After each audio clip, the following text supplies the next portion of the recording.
Welcome to What Are You Sporting About podcast, a podcast about business, employment, sports, and entertainment to help educate, support, and guide you to your next level. Here's your host, attorney Sivonnia DeBarros.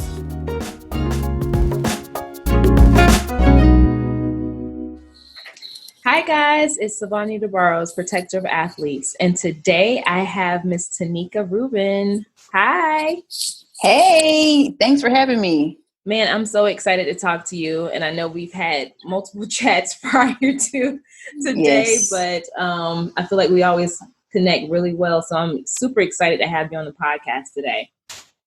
Man, I appreciate you bringing me on and allowing me to share what I have to say. I really appreciate it. Absolutely. So, Taneka, you are a professional basketball player. You played overseas. You're also an entrepreneur, an author. Okay. Can you tell the listeners a little bit more about who Taneka Rubin is and how you've gotten to the place where you are now? Yeah, absolutely. So, yeah, like you said, I'm a professional basketball player.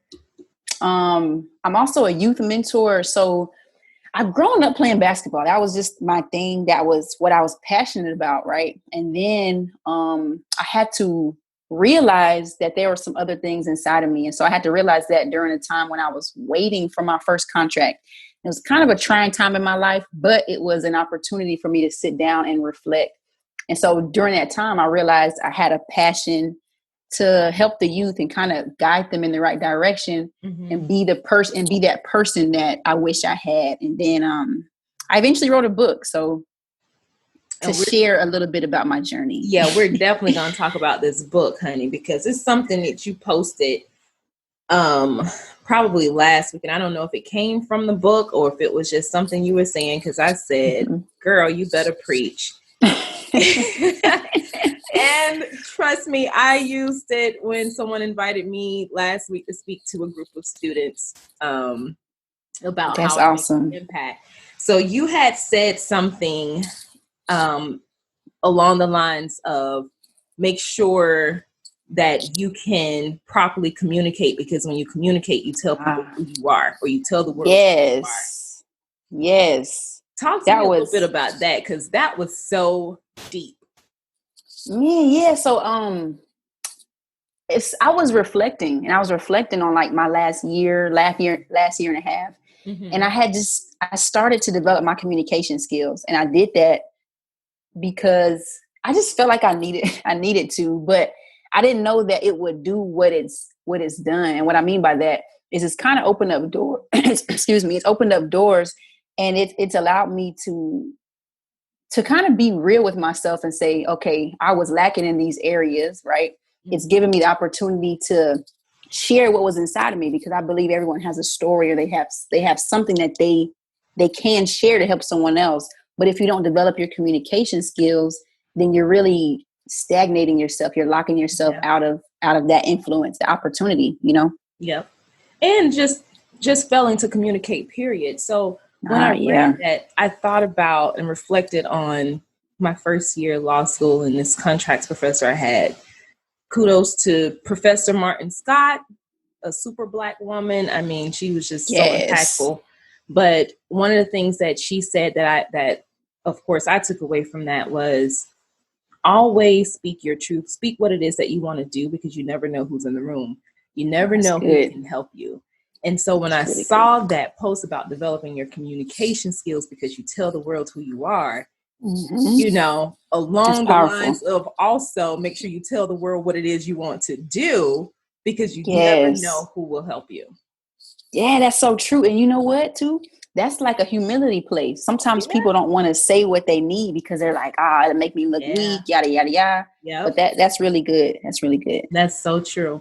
So now you said that you were in a transition, just finding out what else it was that you wanted to do. You also found some things that empowered you while you were mentoring children, being a mentor that you yourself could have, wish you would have had back in the day. So what actually made you write the book? Was it those things, or was it a combination of some stuff?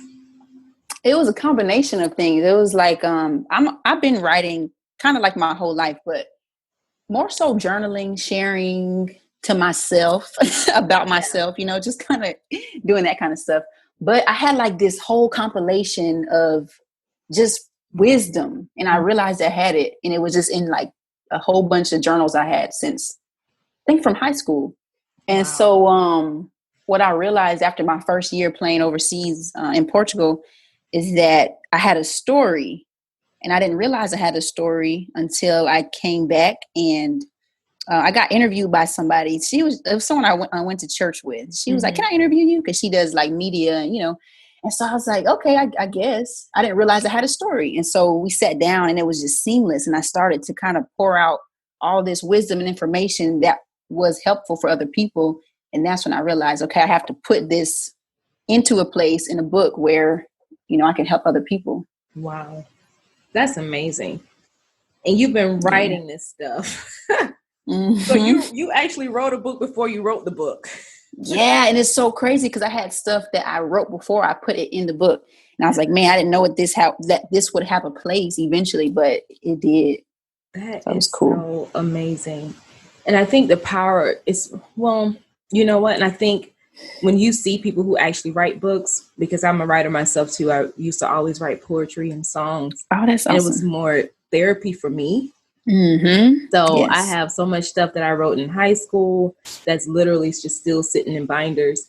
But it's funny sometimes how the things that you write to empower yourself or to just get things out, how it becomes a lesson or a pathway for other people. Absolutely. You know? Yes. So what kind of feedback have you gotten so far about the book? And how do you want it to impact others? Oh man. So the feedback I've gotten is different than it's not too different. I'll tell you like this. I was intending on writing it for like a younger generation, right? High school, college, kind of guiding them through the places that I've been. But what I've seen is that older people have really gravitated towards it. And I didn't know that it would do that, but people have talked about how it's made them face some of their fears, because I talk about, you know, unlocking your potential to reach your God-given dreams, to live your God-given dreams. And so I kind of tap into some really personal things that you have to look at inside. You have to look at yourself inside the mirror and be like, you know what, this is me. If I want to take the steps and live this life, I need to go ahead and approach myself really. Wow. And so, it's been interesting hearing older people, I mean like 50, 60, talk about how it's impacting them. So that's really meaningful to me. The second part of your question, you said, what would I hope for it to do? Yeah. Yeah. Just that. I want people to feel empowered. I want people to see what they're capable of and stretch outside their comfort zone. That's important. And tell us really quick, what is the name of your book? It's titled Winners Win, Unlocking the Potential to Live Your God-Given Dream. So the main title is Winners Win. I love it. I love it. It's funny because I feel like there's so many similarities that are drawn between Winners Win and What Are You Sporting About? And one of the first things that I open up with is, you know, the dreamer. Because we all dream. We all have some kind of dreams, right? And along the lines of trying to realize those dreams, you have people on the left that's saying, no, you can't do that. You got some people on the right that's kind of supportive. Then you got some people in the middle that's like, go for it. And you absolutely have no idea what to do. But I think it all starts from within. Like if it really pulls on your heartstrings, if it's something you're super passionate about, then go for it, you know, at all costs. Yes. And just like you said before, it's a humility play. You know, sometimes I think people are afraid to step into their purpose because they feel like the backlash or the failures will be more daunting than actually moving forward in their dreams. That's so real. It's so true. I had to hit that place and say, do you care what they think, or do you want to pursue that thing that you know you're supposed to? You better preach. You better preach. Yeah. I had that moment, especially in 2019. And it's crazy because we're not that far out from 2019, right?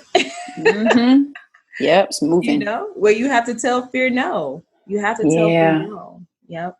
So what was your journey? What was your journey like becoming a professional basketball player? Because you have all these things that make you Taneka Rubin, right? Mm-hmm. So how did you balance that on your journey to become a professional basketball player? And just give us a little taste of what all of that was like. Yeah, so it's interesting that you framed your question like that. There's all these things that make me Taneka. Well, on my journey, it was like I didn't see all those things. Mm-hmm. I didn't see. I had an identity, and a lot of athletes, have this where all that they know is their sport. Yeah, and they approach the world as if they're only an athlete. And so that was my thing for a while. And all I wanted was that first contract, and I was pursuing it. I wanted to play overseas. And then I had like over a year and a half. It was like a year and a half where I couldn't get a contract. It was, I was like reaching out to agents, reaching out to everybody, scouts, trying to figure out how I could get overseas, and it wasn't working. And during that time, I had to realize, like, you have a bigger purpose, and basketball is like a vehicle for your purpose, but it's not your purpose. And so that was like a really, really important time for me. And during that time is when I started, mentoring young people. But the journey has been really long and grueling, but it's been insightful, and so I appreciate it. That's amazing, because something you said, everyone's purpose looks different. So the question of what are you sporting about, what that means to you, it definitely makes you look inside and find out your individual reason for doing what you do. Yes. I love that quote from you, because it's so important. I think sometimes we try to measure up to what other people are doing, and that's not what we were called to do at all. Man, and I wish I knew you were playing in Portugal, because I have family in Portugal. Do you really? Yeah, I do. Are you see what part? That's awesome. Lisbon and what? Yep. And I think there's a cousin nearby, Porto. That's where I'm playing. Portugal. I'm playing in Porto next season. What? And I played in Lisbon my first year. Yep, girl, I'm coming to a game. Hey, pull up. Porto is beautiful from what I hear, actually. They say it's beautiful. Wow. And I think my uncle lives, because they were in Lisbon, so I think he's in Almeida now. Oh, man. So are they military? No. What? They live there. They live there? Yes. Wow. Yes. Wow. Are they from, like, I need a background now. Yes, they're from there. Oh, okay. That makes sense. Wow, that's awesome. So you definitely got to let me know where you're playing, because I'm flights. Yes. And coming through. That would be so awesome. Oh, that's cool. Yeah. Okay. Man. So Taneka, you are also an entrepreneur, right? Yes. And I think we're seeing a lot of athletes now get on board with understanding that it's okay to realize that you're more than an athlete. Not to kill the quote, but right. A lot of people are, and you know what? And let me just retract for a second, because I think especially male athletes, basketball and football, those are the two main popular sports. And I know for a long time that those particular athletes have been stepping into entrepreneurism, small business ownership, but sometimes it's not done very well, right? Right. So, what are you doing to step inside of entrepreneurism? How are you guiding yourself in entrepreneurism so that, number one, you can still perform your job as a professional athlete, but two, create a financial foundation or wealth that will sustain you post sports? Yeah, that's a really good question. A lot of people are trying to get this whole thing figured out with business and everything. And so I'm just, right now, I am surrounding myself around people who can give me that game. I'm researching, I'm taking courses, I'm just investing in my knowledge, Right. But one of the things that was interesting to me, and a lot of my peers, like, I studied business. And I studied business at FAMU, but But one of the things, they didn't really hit on the entrepreneurial side of things. And I didn't realize how important that was until like towards the end, when I'm leaving FAMU, and I'm like, man, they taught us how to be really good employees, and which is not bad, because, you know, you got to get there. You need those skills, but the world is changing, and you need that. You need to have your own something. You need to have those skills. And so I kind of went on this deep dive, and I just started to learn as much as possible. But it was really cool because a lot of the things that I learned in school, it tied into what I'm doing now. And so it's a journey. What were those things? For the first thing is actually communication. So I had this professor, kind of like you did. I had this professor. He actually passed away a couple of years ago. Oh, but it's all right. Dr. Clyde Ashley. He has an amazing legacy at FAMU, but he really drilled me. Like he was no joke. But he really forced me to learn how to communicate and to do it well and to do it in excellence. And you know, when something simple as someone comes up to you, shakes your hand, and they say their name. I was so bad. I would forget their name every time. But he would, just little things like that, he made me form that excellence. And so I've taken that into like networking, right? Yeah. And so little things like that helped me out a lot. You know what? Let's talk about networking, because networking is definitely an art form. And it's something now that I'm really starting to appreciate. Better late than never. A lot of people do not know how to properly network. And as an entrepreneur, especially someone where you are creating your own brand, your own business, and you're starting from scratch, networking is absolutely paramount to your success. Yes. Unless you just got a lot of marketing dollars, you're going to have to network, right? Absolutely. So what are some things that you've been able to do that has helped you to develop your networking skills and also contribute to a successful entrepreneurship? That's a loaded question. I'm sorry. No, we wasn't ready for that one. So, again, it goes back to surrounding myself around people who can give me the game, because before I started networking, I did not know how to do it. And I didn't realize that, okay, if I'm going to be out here networking, meeting people, connecting, I have to give some form of value. I can't just be out here like, oh, buy my book, you know, things like that. I have to give the value. And so just surrounding myself around people who have been there, done that. I watch them, and I'm a big proponent of I watch people and I see who is successful. I'm doing what they do. I don't care. I'm doing what they do. Right. And so that's how I'm getting along in the networking and business space in general. That's awesome. And you know, one thing that you said about forgetting people's names, first off, you're not going to remember everybody's name, but there may be some people that you truly connect with. I would say that those are the people you definitely want to track and keep account of and follow up with, and just ask, you know, how is your date going? People love that. Yeah. I love it, because sometimes you could just, as a small business owner, entrepreneur, you're going to have a lot of bad days. It's just aggravating. And it's nice to get a nice little message, either in your email box or a little card, just saying, hey, I hope you're doing well. I haven't forgotten about you. Yeah. People take that really seriously, and they love it, because it's a nice break between all the chaos that's happening in business. But another thing I used to do, and I still actually do this, especially in person. I know we can't do in-person stuff now because, you know, COVID-19, but when we would be at events and people giving their business cards, I would write like a description of them. Oh, that's good. The name of the event, so that it's something that I can recall in terms of who I spoke with, because the last thing you want to do is make a good connection, but then you've forgotten who the person was. Right. That's so good. I'm going to take that. I like that. Girl, take it. Do whatever you need to do with it. Okay. Yes. I like that.